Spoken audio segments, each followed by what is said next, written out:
অনেক মজা।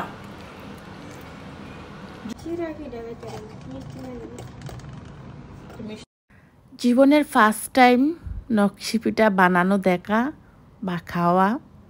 চলুন আপনাদেরকে শেয়ার করি, আমার সাথে সাথে আপনারাও দেখুন। আসসালামু আলাইকুম এভরিওয়ান, কেমন আছেন আপনারা সবাই? আলহামদুলিল্লাহ আমরা ভালো আছি আপনাদের দোয়ায়। কে কোথায় থেকে অবশ্যই আমার ভিডিওটা দেখতেছেন কমেন্টস করে জানাবেন।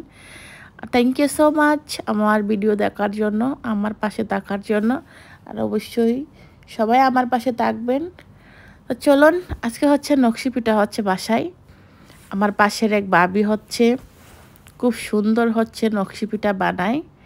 উনি যে সময় প্রথম আমাকে বলতেছিল তখনও কিন্তু আমি বুঝি নাই উনি কী পিঠা বানাইতে যাচ্ছে।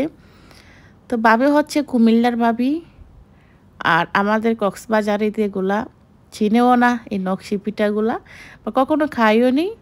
আর হচ্ছে আমার এক আন্টি আমার জন্য কিশোরগঞ্জ থেকে পাঠাইছিল। উনি হচ্ছে এগুলা শুকিয়ে পাঠাইছিল, তো মানে শক্ত শক্ত খেতে জানি কেমন লাগছে, খুব একটা ভালো লাগেনি। তো আমার হচ্ছে অনেকগুলা অলরেডি আমার হচ্ছে বাসায় এখনও রয়ে গেছে, কারণ এগুলো আমি হচ্ছে কীভাবে খাই সেটাও আমি জানি না। তো ভাবি বলল আজকে একটা পিঠা তৈরি করবো, ভাবি চলেন। পরে হচ্ছে ভাবি হচ্ছে এখানে ময়দা দিল, আলু দিল, আর হচ্ছে ডাল দিল। এরকম দিলে হচ্ছে নাকি খুব সুন্দর আর অনেক বেশি মজা হয়। তো ভাবি আর সকিনা আর দেখতে পাচ্ছিলেন আমাদের সকিনা কিন্তু খুব সুন্দর করে সাজুগুজু করেছে আজকে, কেন জানি না। ও হচ্ছে আজকে অনেক সুন্দর করে সাজলো। আমি হয়ে একটু আমিও একটু বাবাদেরকে ঘুম পাড়াই আমিও ঘুমাবো। ও কী করলো, এর ফাঁকে না ঘুমিয়ে হচ্ছে খুব সুন্দর করে সাজু দিল। আমি হই পিঠা বানাচ্ছ ভালো কথা, এত সুন্দর সাজ সেটা তো আর বুঝলাম না।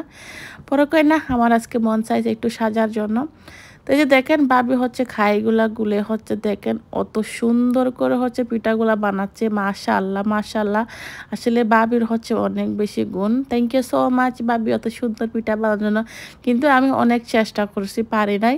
আমার তো সকিনাও হচ্ছে কিশোরগঞ্জের, ওদেরও পিঠা ওরকম হচ্ছে পিঠা বানায়, কিন্তু ও চেষ্টা করছে, পারক আর না পারক তারপরে হচ্ছে মানে একটু অল্প হয়েছে, কিন্তু পুরাপুরি ভাবির মতো হয়নি। দেখেন ভাবি কিন্তু পিঠা অলরেডি বানিয়ে হচ্ছে পিঠাকে তেলে নাকি বাঁচতেছে। আসলে ওই সময় আমি ছিলাম না, আমি দেখিনি।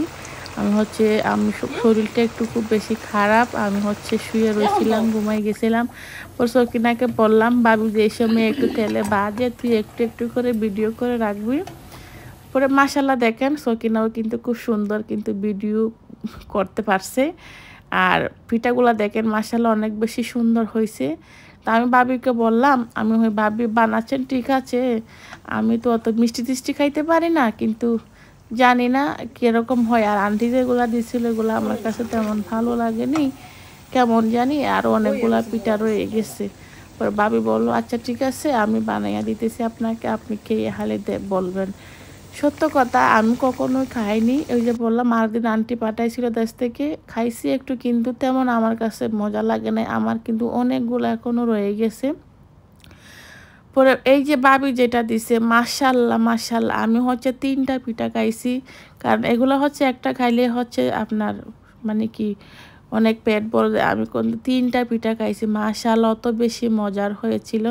থ্যাংক ইউ সো মাচ ভাবি, সত্যি সত্যি অনেক বেশি মজা ছিল। জীবনের ফার্স্ট টাইম খাওয়াও কিন্তু অনেক মজা ছিল।